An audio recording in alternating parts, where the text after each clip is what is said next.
السلام علیکم ورحمۃ اللہ وبرکاتہ۔ ماہ قرآن، ماہ کریم، ماہ رمضان کی آمد مبارک۔ یہ وہ مہینہ ہے جس کی آمد کی خوشی نہ صرف زمین پہ منائی جاتی ہے بلکہ اس کی آمد کا غلغلہ آسمانوں پہ بھی ہوتا ہے، جس کی آمد نیکیوں کی بہار اور عمل صالح کا پیغام لے کے آتی ہے۔ وہ ماہ مبارکہ ہے جس میں رب کریم اس کی پہلی شب ہی محمد صلی اللہ علیہ وآلہ وسلم کی امت کی طرف نظر رحمت فرماتا ہے، اور وہ پیارا رب جس پہ نظر رحمت ڈال دے اس پہ کبھی عذاب نہیں فرمائے گا۔ ایک ایسا مہینہ جو فرش اور عرش کے لیے خوشی بن کے آتا ہے۔ امام بہقی رحمۃ اللہ علیہ روایت کرتے ہیں کہ حضرت جابر بن عبداللہ رضی اللہ تعالیٰ عنہ فرماتے ہیں کہ رسول اللہ صلی اللہ علیہ وآلہ وسلم نے فرمایا، اللہ تعالیٰ اپنی جنت کو حکم فرماتا ہے، میرے بندوں کے لیے تیاری کر لے اور مزین ہو جا، ان قریب وہ دنیا کی تھکاوٹ سے میرے گھر اور میرے دار رحمت میں پہنچ کے آرام فرمائیں گے۔ اللہ اکبر، یعنی یہ وہ ماہ نور ہے، وہ ماہ رحمت ہے جس کا استقبال جنت کی حوریں اور غلماں بھی کرتے ہیں۔ جنت کے محلات سجائے جاتے ہیں، رنگ و نور کا ایک سیلاب امڑ آتا ہے۔ اس ماہ کی آمد بھی کمال ہے اور اس ماہ کا اختتام بھی کمال ہے۔ اس کی پہلی شب اللہ حضور کی امت پہ نظر رحمت فرماتا ہے، اور جس پہ رحمت ہو جائے وہ عذاب سے دور کر دیا جاتا ہے۔ اور اس کی آخری رات لیلۃ الجائزہ یعنی انعام کی رات، جب روزہ داروں کو مغفرت بانٹی جاتی ہے، بخشش دی جاتی ہے، یعنی مزدوروں کو 30 دن کی مزدوری کا اجر عطا کیا جاتا ہے۔ خوش نصیب لوگ ہوتے ہیں جو اس رات دوزخ سے برات پا جاتے ہیں اور جہنم سے دور کر دیے جاتے ہیں۔ رمضان المبارک میں مومنین کو، روزہ داروں کو ایک خاص یہ بھی صفت عطا کی جاتی ہے، ان کی ایک خاص خصوصیت یہ بھی ہوتی ہے کہ ملائکہ ان کے لیے دعائے مغفرت فرماتے ہیں۔ قرآن میں اللہ فرماتا ہے کہ جو فرشتے عرش کو اٹھائے ہوئے ہیں اور جو اس کے ارد گرد ہیں، وہ سب کے سب اپنے رب کی حمد کے ساتھ تسبیح کرتے ہیں اور اس پر ایمان رکھتے ہیں اور اہل ایمان کے لیے مغفرت کی دعا کرتے ہیں، اور یہ عرض کرتے ہیں کہ اے ہمارے رب، تو اپنی رحمت اور علم سے ہر چیز کا، ہر شے کا احاطہ فرمائے ہوئے ہے، بس ان لوگوں کو بخش دے جنہوں نے توبہ کی، تیرے راستے کی پیروی کی اور انہیں دوزخ کے عذاب سے بچا لے۔ فرشتے یوں دعا پھر کرتے ہیں، اے ہمارے رب، انہیں ہمیشہ رہنے کے لیے جنت عدن میں داخل فرما، اور جس کا تو نے ان سے وعدہ لیا ہے، اور ان کے آبا و اجداد، ان کی بیویوں سے اور ان کی اولاد سے، ذریت سے جو نیک ہوں، انہیں بھی ان کے ساتھ داخل فرما، بے شک تو ہی غالب اور حکمت والا ہے۔ گویا نیکوکاروں کے بچے ان کی وجہ سے جنت میں ان کے ساتھ ملا دیے جائیں گے اگر انہیں عمل کم بھی کیے ہوں، لیکن اللہ کی رحمت اتنی وسیع ہے کہ وہ ان کو بھی ان کے ساتھ جنت کے بلند درجوں میں ان کے والدین کی نیکیوں کے صدقے جمع کر دے گا۔ صحاح ستہ کی کتب حدیث میں سنن ترمذی، سنن ابن ماجہ میں ہے کہ حضرت ابو ہریرہ رضی اللہ تعالیٰ عنہ نے فرمایا، آقا کریم نے فرمایا کہ جب رمضان کی پہلی رات آتی ہے تو سرکش جنوں اور شیطانوں کو بیڑیوں میں جکڑ دیا جاتا ہے، جہنم کے دروازے بند کیے جاتے ہیں اور پھر پورا ماہ وہ نہیں کھولے جاتے، جنت کے باب کھول دیے جاتے ہیں اور پورا ماہ وہ بند نہیں کیے جاتے، اور ندا دی جاتی ہے کہ اے نیکی کی تلاش کرنے والوں، نیکی کی طرف قدم بڑھاؤ، اور اے شر کی طرف چلنے والوں وہیں پہ رک جاؤ۔ یوں اللہ تعالیٰ لوگوں کو جہنم کی آگ سے، جہنم کے عذاب سے آزاد فرماتا ہے۔ پھر ہر روز افطار کے وقت روزہ دار کی دعا قبول کی جاتی ہے اور روزہ دار کی دعا کو رد نہیں کی جاتی، اور اس وقت جو روزہ دار کے منہ کی بو ہوتی ہے، اللہ فرماتے ہیں مشک کی بو سے زیادہ مجھے پسند ہے کہ اس نے میری خاطر اپنے آپ کو بھوکا پیاسا رکھا اور اپنے آپ کو تھکایا۔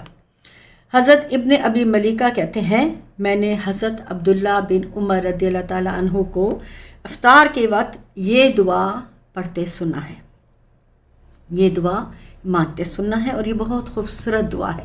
ہمیں اس دعا کو اپنی افطاریوں کے وقت شامل رکھنا چاہیے۔ افطاری سے پہلے آپ بھی ہم بھی، اللہ اس چیز کی ہمیں توفیق دے کہ ہم بھی یہ دعا پڑھا کریں۔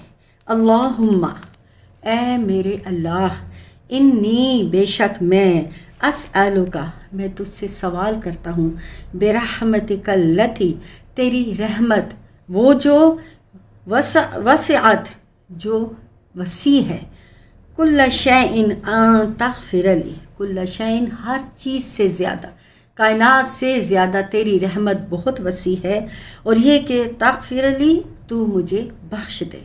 سبحان اللہ، بہت خوبصورت دعا ہے۔ ہماری افطاری کے وقت کی دعاؤں میں رب کریم ہمیں توفیق دے کہ ہم یہ دعا بھی دعائے مغفرت یاد کریں اور پڑھیں کہ بہت جید صحابی اس کو پڑھا کرتے تھے۔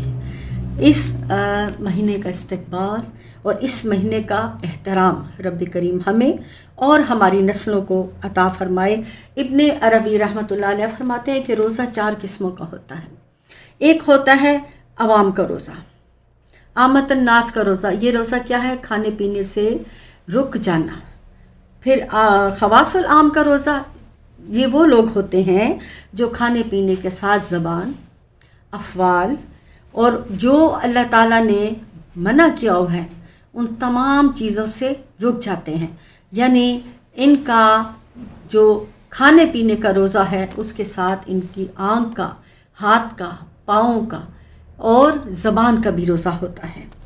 پھر تیسرا روزہ کون سا ہے؟ خواص کا روزہ، خاصوں کا روزہ۔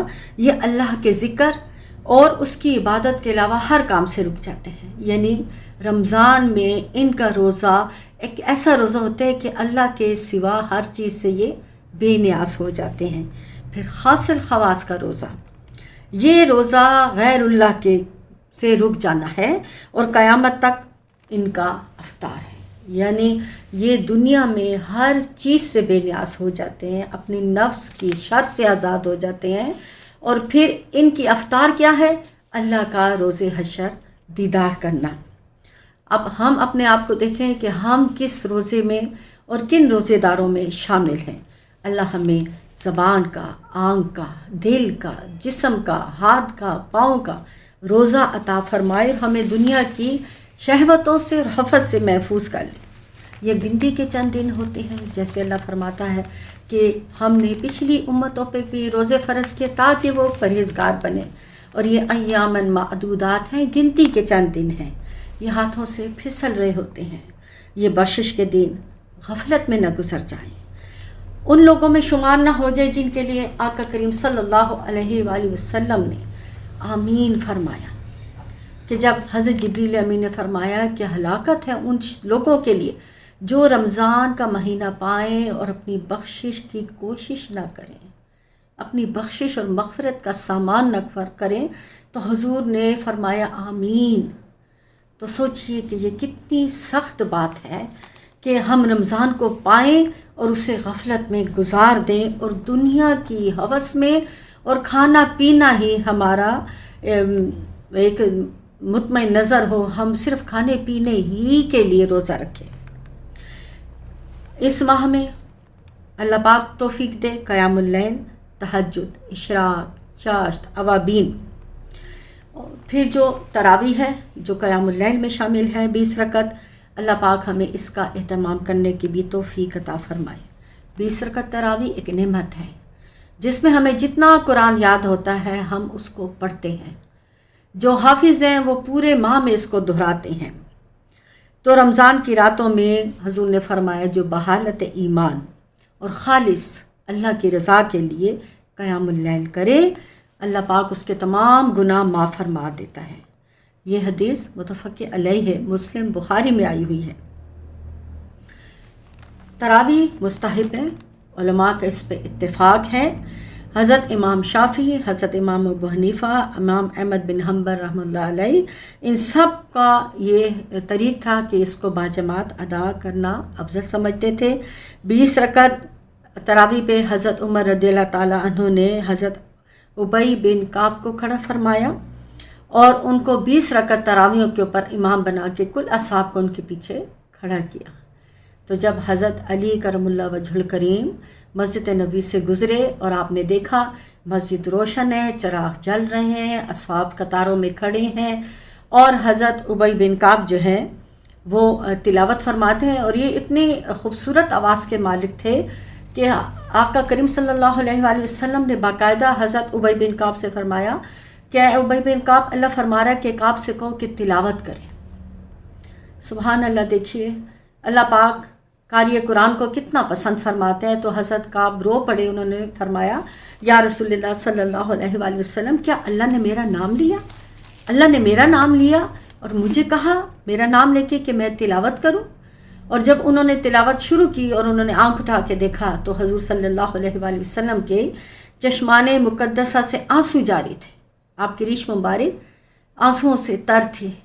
تو اس ماہ قرآن میں قرآن کی تلاوت بہت زیادہ دل کو سرور دیتی ہے، کیونکہ یہ ماہ قرآن ہے، یہ نزول قرآن کا مہینہ ہے۔ لوح آسمانی سے اس کو آسمان دنیا پہ اتارا گیا اور پھر وہاں سے جبریل امی اس کو لے کے حضور کے قلب اطہر پہ نازل فرماتے رہے۔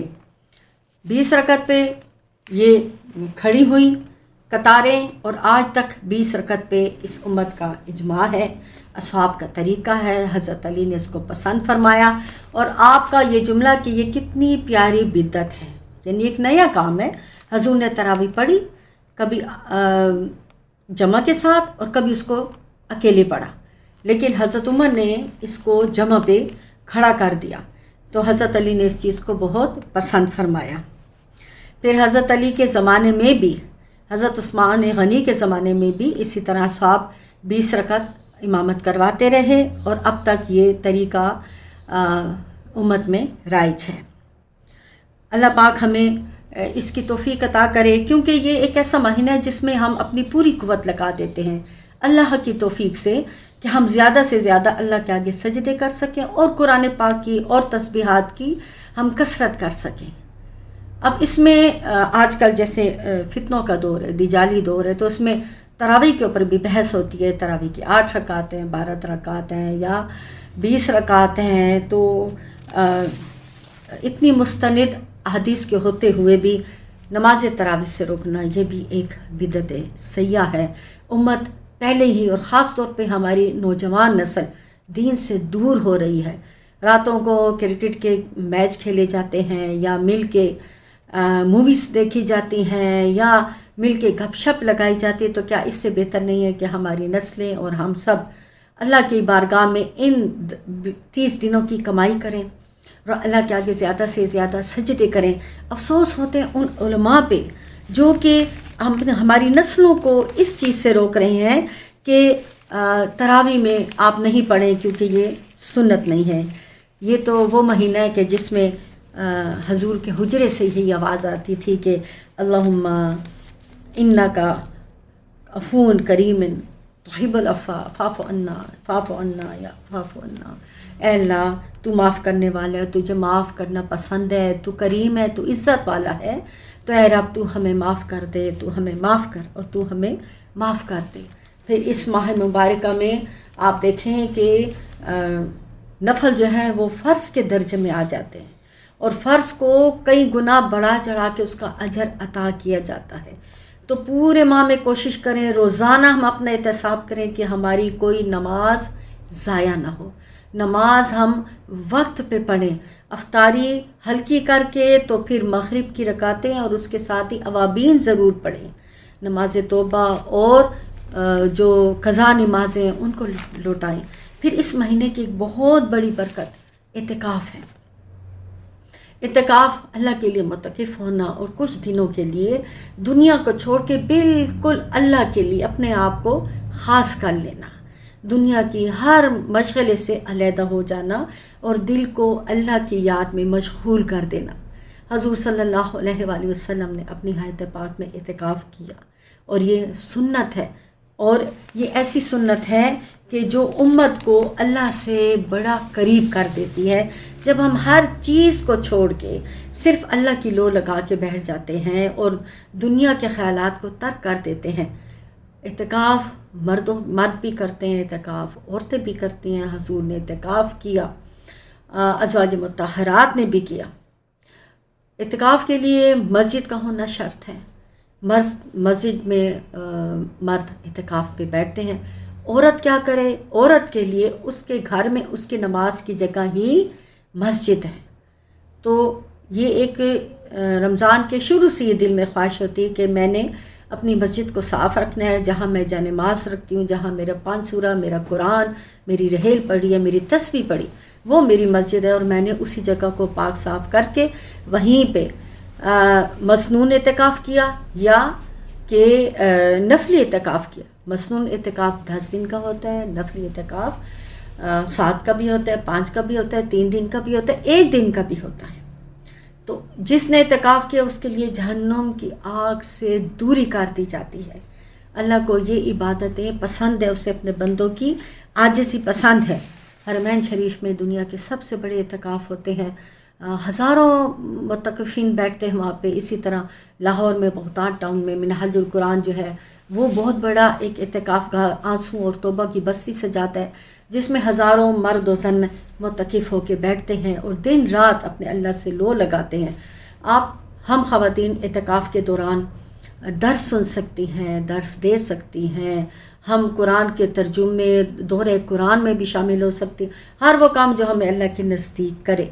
رمضان افطاریوں اور سحریوں کا نام نہیں ہے، رمضان اللہ سے جڑنے کا نام ہے، اللہ کی قربت کا نام ہے۔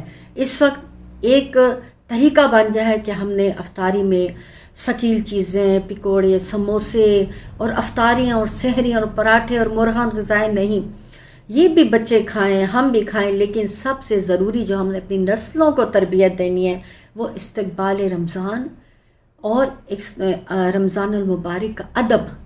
بجائے اس کے کہ ہم ٹی وی کے آگے اپنے بچوں کو بٹھائیں، ہم خود بیٹھیں جی تو پاکستان ٹائپ یا اس طرح سے ٹاک شوز دیکھ کے، اور ہم اپنا وقت ان لغویات میں ضائع کر دیں جو کہ رمضان المبارک کے احترام کے خلاف ہیں۔ ہم نے عید کے لیے جو بھی لینا ہے رمضان کی تیاری کریں، اس سے پہلے لے لیں۔